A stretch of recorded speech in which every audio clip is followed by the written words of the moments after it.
شریعت نے 3 مسائل کو بڑی تفصیل سے بیان کیا. اتنی تفصیل تو شریعت نے نہ زکوٰۃ کی، نہ روزے کی، نہ حج کی، نہ کسی اور کی بیان کی جتنا 3 مسائل، اور وہ بھی آئلی مسائل ہیں. ایک میراث کا مسئلہ، دوسرا طلاق کا مسئلہ، تیسرا پردے کا مسئلہ. یہ 3 مسئلے ایسے ہیں جو شریعت نے اتنی تفصیل سے قرآن میں بیان کیا ہے، کوئی اور مسئلہ اتنی تفصیل سے بیان نہیں کیا ہے. یہ مفسرین کا متفقہ فیصلہ ہے.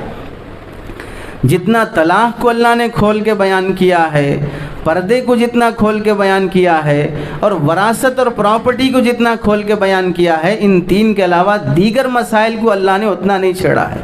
لیکن پریشانی یہ ہے کہ ساری ملت انہی 3 مسائل میں پریشان ہے. یعنی پراپرٹی کے سلسلے میں مسلمان بننے تیار نہیں ہوں گے، پردے کے مسئلے میں مسلمان بننے تیار نہیں ہوں گے، طلاق کے مسئلے میں مسلمان بننے تیار نہیں ہوں گے.